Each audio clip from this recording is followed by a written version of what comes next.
we saw this during the campaign, and that is, and I know for a fact, Clinton campaign was sitting on $65 million. They were being pressed to spend resources with black firms to get the vote out. Also, they were not truly advertising with black media. Then all of a sudden, the last week of the campaign, they were in trouble, and they just started throwing cash, and it was kind of like you're too late. What I've heard from other people, I've heard this from prominent Democrats, but also heard it from African Americans outside, that black folks, and that is African Americans of means, folks like you and others, black folks have to create our own apparatus where we drive our own grassroots and not depend on a campaign to put those resources together. So the question for you, a bunch of rich Democrats, donors will be getting together with David Brock in January, sort of plotting the future. Is it time for a group of well-to-do African Americans to come together and say, we have to put together an apparatus where we are funding our own grassroots efforts for 2018 and 2020? I would do that. I would be the biggest supporter of that, Roland, if it's on this condition. If we came together with the idea that we're going back to what Bill Clay said, no permanent friends. This is not money for the Democrat. This is not money against the Republican. This is for black interests. Right. So what I'm saying is, if it's not a campaign deal, but if it is a very specific get out the vote apparatus, because in the New York Times piece, probably about three weeks before the election, Congressman Butterfield and Congressman Clyburn were both quoted as saying to the Clinton campaign, you got to release those funds in order to hire those black firms who know how to reach black people. Because the Clinton campaign, frankly, they sent white staffers to HBCU campuses trying to sign up black kids. When I was running BET, and you know this as well, and Alfred will know this from TV1, whenever we would go to the Democrats during the election and say, we need money to advertise on BET or TV1, you know what they would tell us? They'd say, look, Bob, there's a district in Michigan and Ohio and Pennsylvania where we really got to win that district because that's where the white voters are who we need to pull over. Basically, we got y'all. So we're not going to give you any money. No, in fact, they said this year. They literally, I know for a fact. That's what they used to tell us. They literally said this year, I know this for a fact, to reach black women, we can advertise on Ellen. Yeah. It was like, whoa. You do know black women are watching TV1, BET, Bounce, OWN. What are you talking about? Literally a white male with a campaign said, no, we keep advertising on Ellen to get the black woman. Yeah, well, they told us, we can't afford to spend money with you. We got to go into these divided kind of districts and win those congressional districts where we may lose. That's what they would do. And they'd say, Bob, we got your voters. 90% of your voters are going to vote for us anyway, so we don't need to advertise. That's taking us for granted. That's being paternalistic towards black America. So my idea is this. Any group of black folks that come together should fly under the banner of no permanent friends, no permanent enemies, just permanent interests. And that means we don't raise money for the Democrat or with the Democrat. We aren't called together by a Democrat operative saying, let's do this.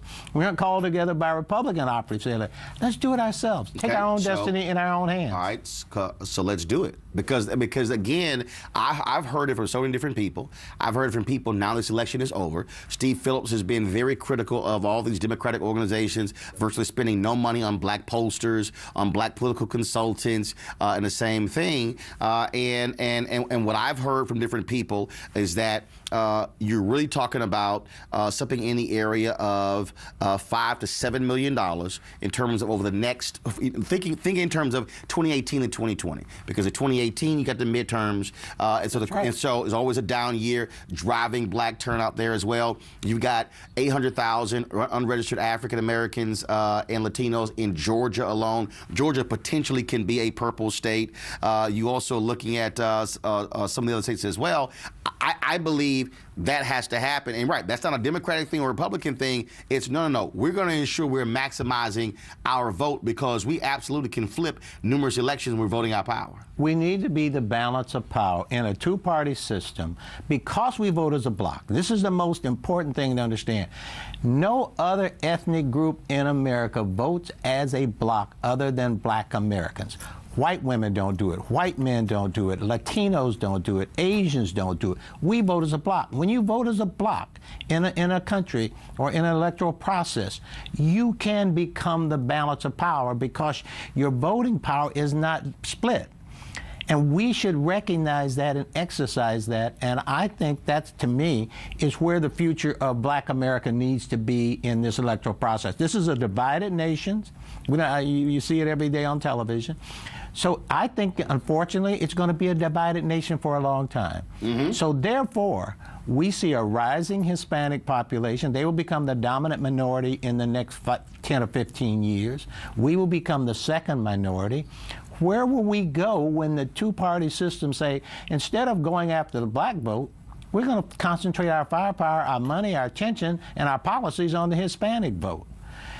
So we have to take our own destiny in hand, and if we don't do that, we will be diluted and we will be insignificant in the electoral process, mainly because we're already housed in the states primarily where the Democrats are going to always win.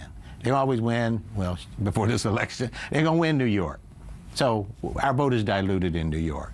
They're going to win for the most part Michigan, Illinois, Chicago is. Well, the other is. problem is a significant number of our votes are in southern states that are also not red states. But, right, and therefore we can become that balance of power in those states that are red, that could go purple or could go blue. Well, but we got to get something for that. That's my point is. So if Donald Trump delivers something to us, the things you outline, the things I outline, there's nothing wrong with voting Republican. We did it for over 100 years. Or let me say this, which is a reality.